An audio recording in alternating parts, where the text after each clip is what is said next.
The year was 2022, and something extraordinary was happening in the heart of West Africa. In Burkina Faso, a young military officer named Ibrahim Traoré had just assumed leadership of a nation that many Western observers had written off as another failed state in the Sahel. What they didn't anticipate was that this 34-year-old captain would become one of the most formidable advocates for African sovereignty in a generation, and that their attempts to undermine him would not only fail spectacularly, but would actually strengthen the very Pan-African movement they sought to contain. Today, we're going to examine how the West deployed its full arsenal of regime change tactics against Traoré, from economic pressure to media campaigns to diplomatic isolation, and how each attempt not only failed, but revealed the profound transformation taking place across Francophone Africa. This isn't just the story of one leader's resistance, it's the chronicle of an entire region awakening to its own power and rejecting the paternalistic assumption that African nations cannot chart their own course toward prosperity and security. When Traoré first emerged on the international stage, Western media outlets immediately began their predictable playbook.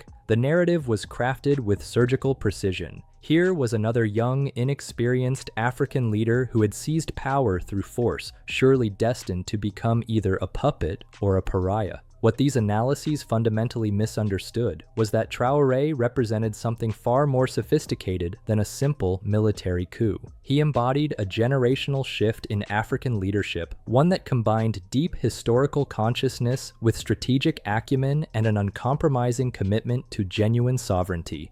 The first wave of Western intervention came through economic pressure. France, long accustomed to treating Burkina Faso as an extension of its own backyard through the CFA franc system and colonial-era agreements, began wielding financial instruments as weapons. Aid packages were suddenly subjected to new conditions. Debt restructuring became contingent on political reforms that would have essentially neutered Burkina Faso's newfound independence, and international financial institutions began delaying crucial development funding. But Traoré had studied the playbook. He understood that economic dependence was the cornerstone of neocolonial control, and rather than capitulate to these pressures, he began implementing a strategy that Western policymakers hadn't anticipated: genuine economic diversification coupled with regional integration. Working closely with Mali's leadership and building stronger ties with nations like Russia and China, Burkina Faso began reducing its reliance on traditional Western financial systems. The results were remarkable. While Western economists predicted economic collapse, Burkina Faso began experiencing increased foreign direct investment from non-Western sources, expanded trade relationships across the Sahel, and most importantly, began retaining a larger percentage of its natural resource wealth within its own borders. The very sanctions and pressures designed to weaken Traoré's government instead accelerated Burkina Faso's transition away from French economic hegemony. Simultaneously, the media warfare against Traoré intensified. Western news outlets, many of which had barely covered Burkina Faso during years of French-backed leadership, suddenly discovered an intense interest in the country's human rights situation. Reports began circulating about authoritarian tendencies, democratic backsliding, and the dangers of military rule. International NGOs, many funded by Western governments, began producing reports that painted Traoré's administration in the darkest possible terms. What these media campaigns consistently failed to acknowledge was the context that had brought Traoré to power in the first place. For years, Burkina Faso had been plagued by insecurity, with French military presence seemingly unable or unwilling to effectively address the rising threat of extremist groups. The previous government, despite enjoying Western backing, had proven incapable of protecting its own citizens or providing basic services to rural communities most affected by violence. Traoré's approach was fundamentally different. Rather than relying primarily on foreign military intervention, his administration began building indigenous security capabilities while simultaneously addressing the root causes of instability through targeted development programs and community engagement initiatives. The strategy required patience and significant investment, but it was producing tangible results that Western media outlets consistently ignored or downplayed. The third prong of Western intervention involved diplomatic isolation. Burkina Faso found itself excluded from certain international forums, faced reduced diplomatic engagement from traditional allies, and encountered obstacles in accessing international platforms where it could present its own narrative. The assumption was that isolation would force Traoré to moderate his positions and seek reconciliation with Western powers on their terms. Instead, this diplomatic pressure catalyzed something far more significant: the strengthening of South-South cooperation and the emergence of alternative diplomatic networks. Burkina Faso began deepening its relationships with other nations that had successfully challenged Western hegemony, learning from their experiences and contributing to a growing coalition of countries committed to genuine multilateralism rather than Western-dominated international order. The youth of Burkina Faso played a crucial role in this resistance to Western pressure. Young Burkinabe, educated and globally connected, understood exactly what was happening. They recognized the sophisticated nature of the campaign being waged against their country and rallied behind leadership that was finally prioritizing their interests over those of foreign capitals. This wasn't blind nationalism. It was informed patriotism based on a clear-eyed assessment of their nation's history and potential. These young citizens became powerful advocates for their government's policies, using social media and international platforms to present alternative narratives that directly challenged Western media coverage. They highlighted the hypocrisy of Western criticism, pointing out that many of the countries lecturing Burkina Faso about democracy and human rights had themselves supported authoritarian leaders when it served their economic interests. The regional dimension of this struggle cannot be understated. What the West failed to grasp was that Traoré's rise was not an isolated phenomenon, but part of a broader awakening across Francophone Africa. Leaders in Mali, Niger, and other Sahelian nations were facing similar pressures and were increasingly coordinating their responses. The formation of the Alliance of Sahel States represented a strategic masterstroke that Western policymakers had not anticipated. This regional cooperation created economies of scale that individual nations could not achieve alone. Shared security initiatives, coordinated economic policies, and unified diplomatic positions made each member country significantly more resilient to external pressure. Western attempts to isolate individual leaders found themselves confronted by an increasingly coordinated bloc of nations committed to defending their collective sovereignty. The economic analysis reveals the profound strategic miscalculation at the heart of Western intervention. For decades, the assumption had been that African nations needed Western economic partnership more than Western nations needed African resources. Traoré's success in diversifying Burkina Faso's economic relationships exposed this assumption as fundamentally flawed.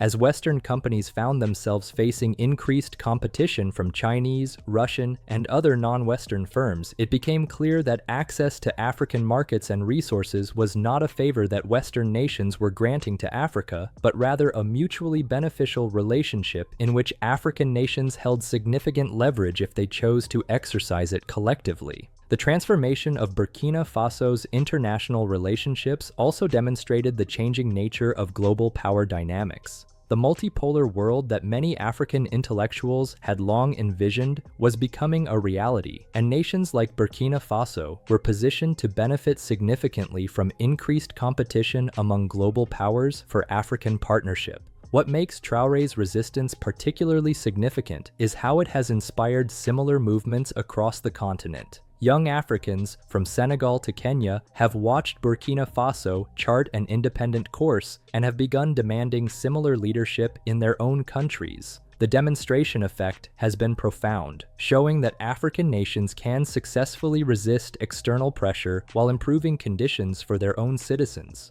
The security situation provides perhaps the clearest evidence of Traoré's success. While Western experts predicted that reducing French military presence would lead to increased instability, the opposite has occurred. Indigenous security forces, working with regional partners, and supported by a population that finally feels its government is working in its interests, have proven far more effective at maintaining stability than the previous model of foreign military intervention. This success in the security realm has broader implications for African development. For the first time in decades, rural communities in Burkina Faso can plan for long-term agricultural investments, small businesses can operate without constant fear of disruption, and young people can envision futures that don't require emigration to Europe or North America. The educational and cultural dimensions of this transformation are equally important. Under Traoré's leadership, Burkina Faso has begun emphasizing African languages in education, supporting indigenous cultural expressions, and fostering pride in African identity and achievement. This cultural renaissance is producing a generation of young Burkinabé who see themselves as inheritors of a rich civilizational tradition rather than recipients of Western charity. The failure of Western intervention in Burkina Faso represents more than a tactical defeat. It signals a fundamental shift in global power relations. The tools that were once sufficient to enforce Western hegemony in Africa are proving inadequate against leaders who combine popular legitimacy with strategic sophistication and regional cooperation.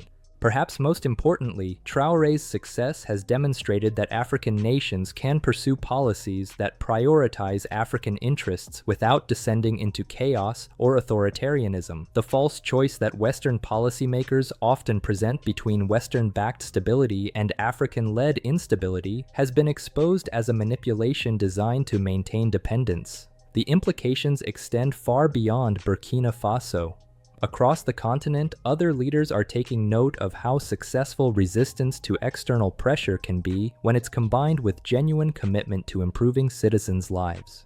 The Traoré model is being studied and adapted from Dakar to Nairobi, creating the possibility of a truly coordinated African approach to international relations. Looking forward, the success of Burkina Faso under Traoré's leadership suggests that we may be witnessing the beginning of a new era in African geopolitics, an era where African nations increasingly coordinate their policies, leverage their collective strength in international negotiations, and prioritize African solutions to African challenges. The Western failure to overthrow Traoré has inadvertently strengthened the very forces of African sovereignty that it sought to contain. By demonstrating that external pressure can be successfully resisted, Traoré has provided a roadmap for other African leaders who seek to prioritize their nation's interests over external demands. This transformation is not happening in isolation. It's occurring at a moment when the global balance of power is shifting, when new technologies are democratizing access to information,